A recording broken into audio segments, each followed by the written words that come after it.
Assalomu alaykum barchaga. Demak, alkallarni izomeriyasi uglerodlarning lamchiligini aniqlash.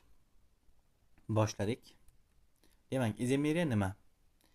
Izomeriya deganda bu molekulyar massalari, ya'ni umumiy massalari va formulasi bir xil. Demak, umumiy formula bilan massalari bir xil va uni xossalari har xil bo'lgan moddalarga izomeriya deyiladi. Masalan, bitta noma'lum A moddani tasavvur qilaylik. Bundan ikki xil modda, bittasi B modda, bittasi C moddani hosil qilish mumkin.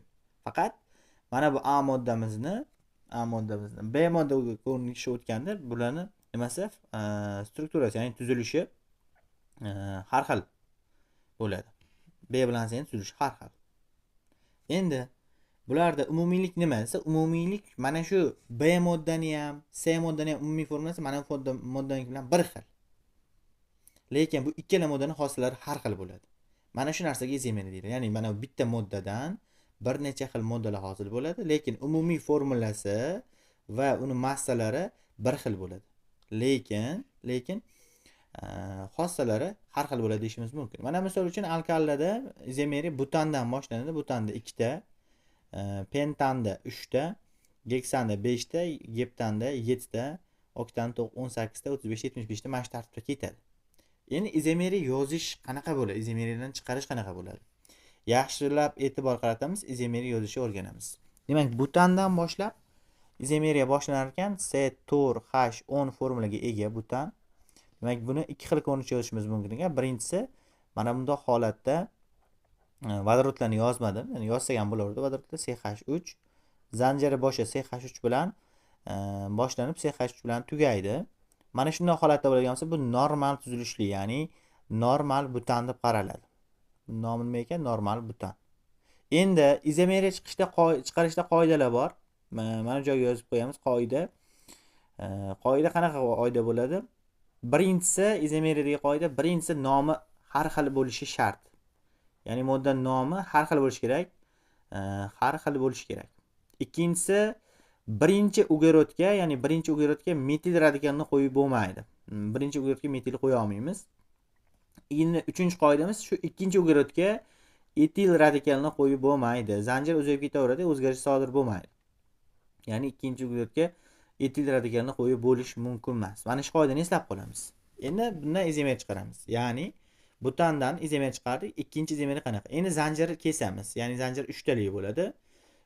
Mana bu metilni biz mana bu uglerodga qo'yishimiz mumkin. Demak, birga metilni qo'ya olmasak ham, chunki metilni qo'yib qo'yadigan bo'lsak, bu uzun zanjir yana 4 talik bo'lib qolaveradi. Endi buni nomlab qo'yamiz. Nomlaydigan bo'lsak, demak 1 2 3 desak, bu 2 metil butan bo'ladi. 2 metil butan.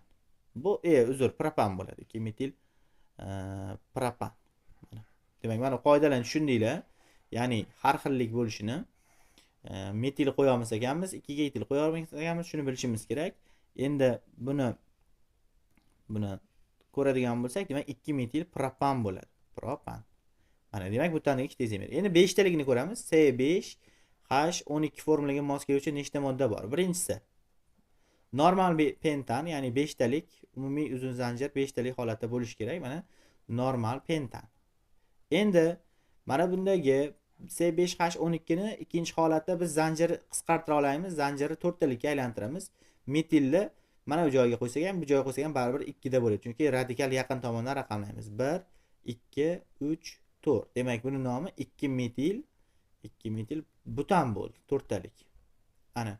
Demak, bunda 2 metil butan bo'lsa nima? Qarang, nomi har xil, struktura ham har xil bo'lyapti. Endi uchinchisini ko'radigan bo'lsak, uchinchisida mana zanjirni endi 3 talik qildikda. Endi 3 talik qilganimizda ikimizga yana 2 ta ugrot kerak. 2 ta ugrotni 1 2 ga qo'yib qo'yamiz, chunki 1 ga metil qo'yib bo'lmaydi. Faqatgina 2 ga mana metillarni qo'yib qo'yamiz.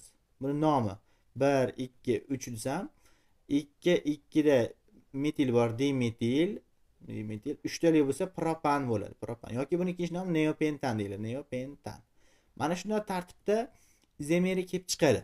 Ya'ni izomeriya kelib chiqarish mana shunday tartibda bo'ladi. Endi izomeriyalar sonini biz gaplashib o'tdik, nechta chiqishi haqida hammasini batafsil ko'rdik. Mana shunday holatda endi moddalarning izomeriyasini yozishimiz mumkin. Geksannikini yoki geptannikini yozib chiqarishimiz mumkin bo'ladi. Endi uglerodni birlamchi, ikkilamchi, uchlamchiligini va hokazo mana shularni aniqlash qanaqa bo'ladi? Oldin birlamchi nima? E'tibor qaratamiz. Birlamchi qoidasi bor. Ya'ni birlamchi bo'lishi uchun mana bu uglerodimizni faqatgina bitta uglерод qo'shnisi bo'lishi kerak. Ya'ni bitta uglерод qo'shni bilan bog'lanishi kerak. Tushunarli qilib aytadigan bo'lsam, mana shu uglerodimizda bittagina uglерод qo'shnisi bo'lishi kerak. Bu qismida, ya'ni mana bu qismlarida u vodorod bo'ladimi yoki galogen bo'ladimi farqi yo'q. Bitta uglерод qo'shnisi bo'lsa birlamchi hisoblanadi.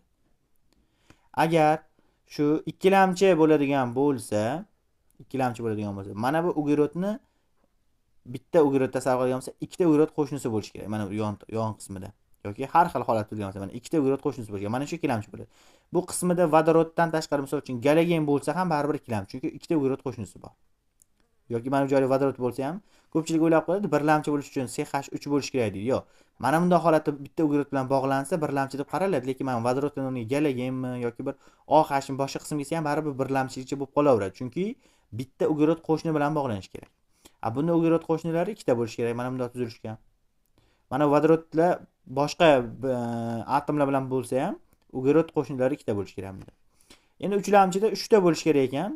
3 ta uglерод bilan bog'langan bo'lishi kerak. O'rtadagi markazdagi uglерод, mana bitta uglерод desak, bu 3 ta uglерод bilan bog'lansagina uchlamchi bo'ladi. 3 ta uglерод bilan.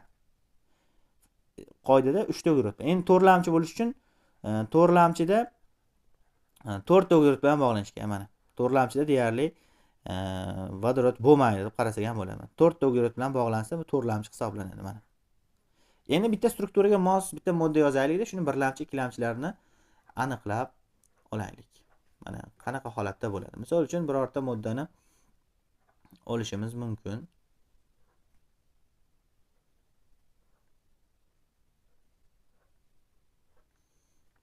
Xo'p. Demak, mana tasavvur qiling bitta modda. Endi buni vodorodlarini yozib chiqamiz. CH3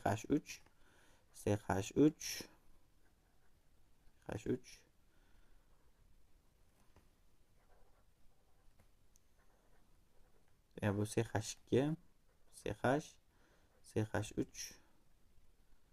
CH2, bu CH o'zi, bu ham CH o'zi. Endi demak, mana bu joyga yozaman. Birlamchi uglерод qanaqa bo'ladi? Qaysilar, nechta? Mana bu joyga yozaman ikkilamchi uglерод qaysilar va nechta? Mana bu joyga yozaman uchlamchi uglерод va mana bu joyga yozaman to'rtlamchi uglерод. Xo'p, endi birlamchi uglerodlarni mana qizil rangda belgiladim. Qizil rangda mana doira qilib belgilayman. Birlamchi degani bitta uglерод qo'shnisi bo'lishi kerak. Mana birlamchi uglerodni bitta mana uglерод bilan bog'lanyapti. Bitta uglерод qo'shnisi bor. Mana bu uglerodimiz ham birlamchi. Buni ham mana bitta uglерод qo'shnisi bor. Mana bu uglerodimiz ham birlamchi, buni bitta uglерод qo'shnisi bor. Va mana bu CH3imiz ham birlamchi, buni bitta uglерод qo'shnisi bor. Mana buniki ham mana birlamchi bitta uglерод qo'shnisi bor. Mana bu CH3 da ham xuddi shu holat, bunisida ham shu holat. Mana CH3. Mana bu ikki qilib qo'yilibdi mana. Demak, sanaydigan bo'lsam 1 2 3 4 5 6 7 ta birlamchi bor ekan. 7 ta. Endi ikkilamchi uglerodni boshqacharoq holatda ifodalashimiz mumkin. Mana 4 burchak qilib chizib qo'ydim. Ikkilamchi degan ikkita uglерод qo'shnisi bo'lishi kerak. Ikkilamchi uglerodimiz mana bu joyda bitta bor ekan xolos. Mana bitta dona. Shu bitta dona bo'lishiga sabab mana bitta mana bu bilan mana o'zaro bog'langan. Ya'ni ikkita uglerod bilan bog'lanyaptimi, ya'ni ikkita uglерод qo'shnisi bo'lyaptimi, bu ikkilamchi degan. Bu bitta bo'ldi. Endi uchlamchiga kelgan bo'lsak, mana uchlamchini uch burchak holatda chizib qo'yay, mana tushunarli bo'lishi uchun. Uchlamchilar nechta? Ya'ni 3 ta uglерод qo'shnisi bo'lganlar. Mana uchlamchi uglerodlarimiz. Mana bu bilan bog'lanyapti 1, bu bilan bog'lanyapti 2 va mana bu bilan bog'lanyapti 3. Va mana bunda ham bor uchlamchi. Chunki 3 ta uglерод bilan bog'lanyapti va mana bunda ham bor ekan uchlamchimiz 3 ta uglерод bilan bog'lanyapti. Demak, uchlamchilarimiz 3 ta ekan. Endi to'rtlamchi uglerodlarga keladigan bo'lsak, to'rtlamchi uglerodlar endi buni qanaqa holatda belgilaydigan bo'lishimiz mumkin? To'rtlamchi uglerodga biror bir shakl oladigan bo'lsak, mana benzol halqa chizib qo'ydim. Shu benzol halqaga o'xshagan belgi qo'yaman. To'rtlamchiga qarasam to'rtlamchi bormi? Bor ekan bitta, mana bitta uglerod bor ekan, to'rtlamchi uglerod sifatida qaralgan, ya'ni 4 talik uglerod qo'shnisi bor ekan. Demak, bundan bitta ekan. Mana shu tartibda uglerodni birlamchi, ikkilamchi, uchlamchini topishimiz mumkin. Birlamchi o'girodda bitta o'girot qo'shni, ikkilamchida ikkita, uchlamchida uchta, to'rtlamchida to'rtta bo'ladi. Va mana shunday holatda model instruksiyasini chizib belgilashimiz mumkin bo'ladi.